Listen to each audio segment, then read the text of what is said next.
तो आता आपण आपलं जे linear differential equation of the first order जे आहे त्याचं ॲप्लिकेशन बघणार आहोत इलेक्ट्रिकल सर्किट.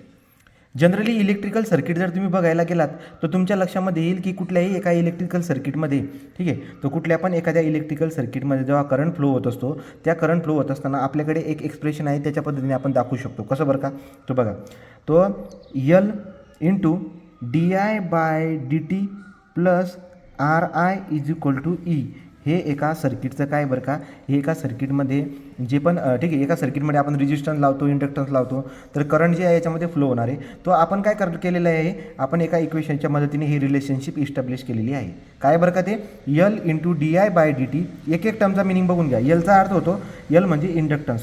यल काय असतो? इंडक्टन्स किंवा कॉईल आपण त्याला बोलतो. आय काय? आय आहे इलेक्ट्रिक करंट. तो आय काय? Electric current. I electric current आहे. टी काय? टाईम झाला. आर झाला रेजिस्टन्स, तो आर आहे रेजिस्टन्स. ठीक आहे, तो रेजिस्टन्स जो आहे तो काय झाला? आर. नंतर पुढे जर बघायला गेला तर तो आहे आय म्हणजे करंट झाला. आय काय झाला? करंट. आणि ई जो असतो त्याला ई एम एफ किंवा व्होल्टेज आपण बोलूया, त्याला काय बोलायचं आपण? व्होल्टेज.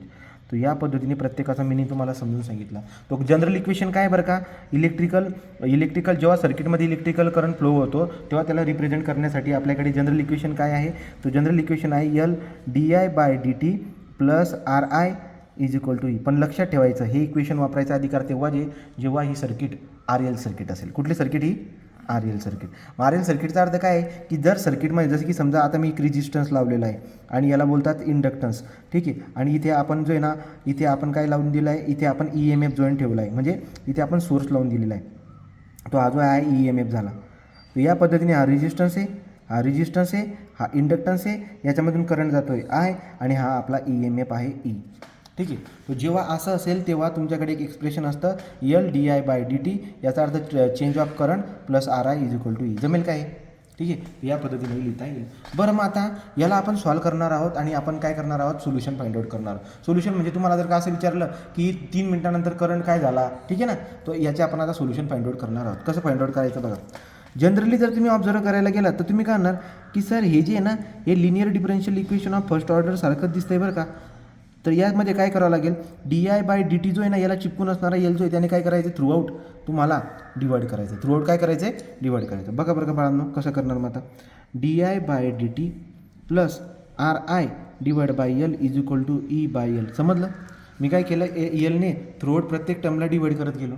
तर तुमच्या लक्षामध्ये काय येईल बरं का, की D I by D T ठीक आहे सर, ठीक आहे, हा आर बाय यल वेगळा करूया. आय याला चिपकून असणारा असतो हा पी, आणि इकडे काय ई बाय यल.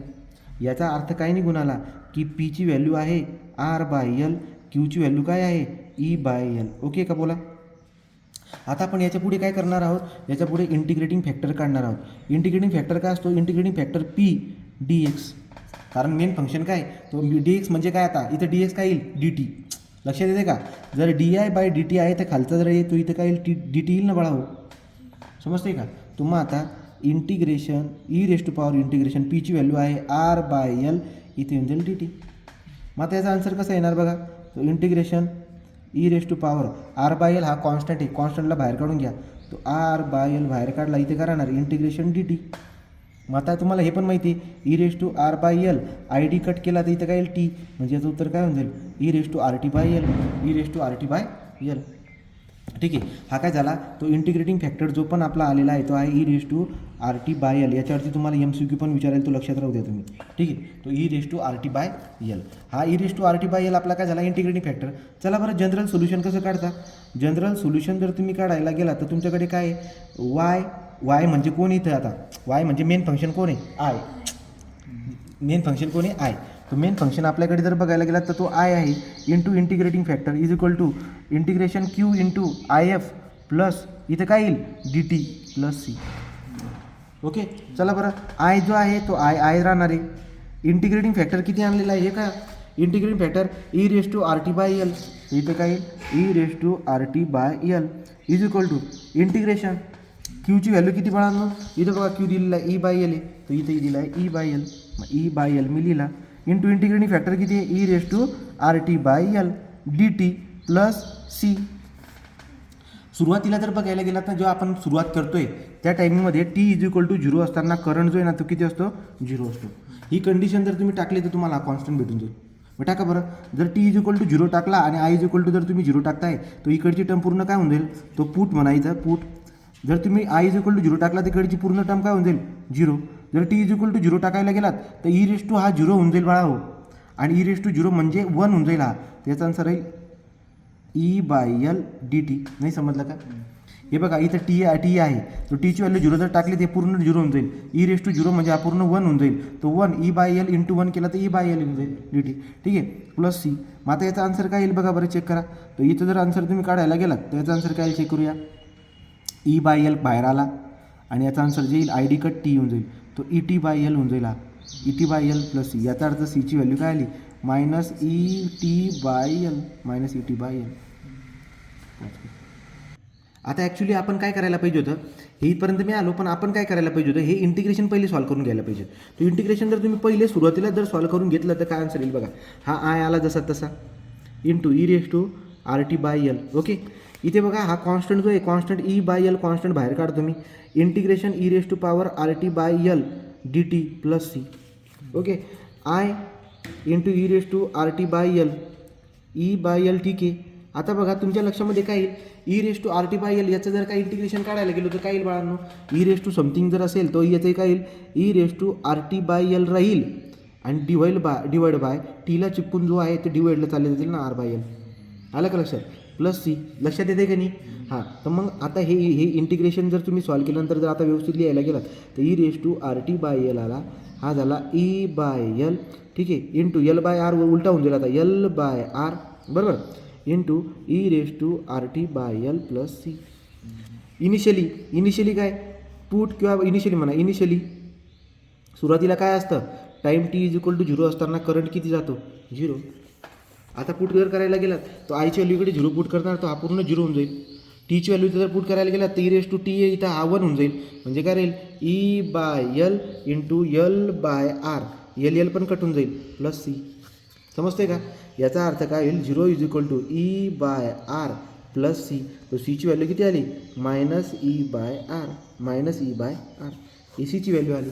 बरं, मग आता याला काय करणार, या सीच्या व्हॅल्यूला तुम्ही पुट करायचं. कुठे पुट करायचं सर, हे बघा सीच्या व्हॅल्यूला तुम्हाला काय करायचं पुट करायचं. हे आपलं पहिलं इक्वेशन, याला 1 नंबरचं इक्वेशन बोलतो.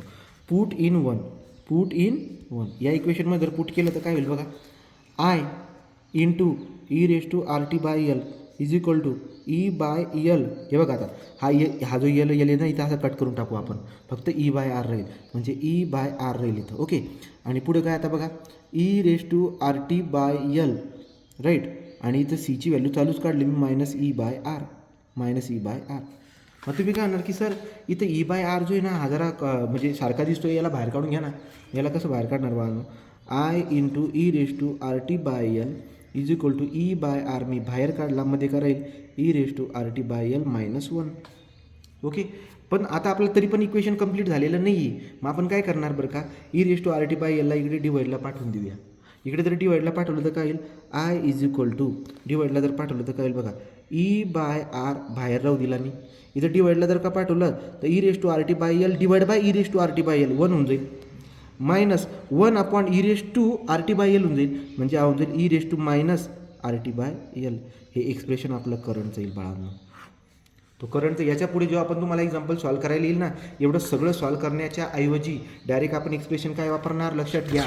मी तुम्हाला एक उदाहरण सॉल्व करून दाखवतो. चला, करंटचं इक्वेशन काय, current I is equal to काय इक्वेशन आहे, current I is equal to E/R 1 E raise to -RT/L.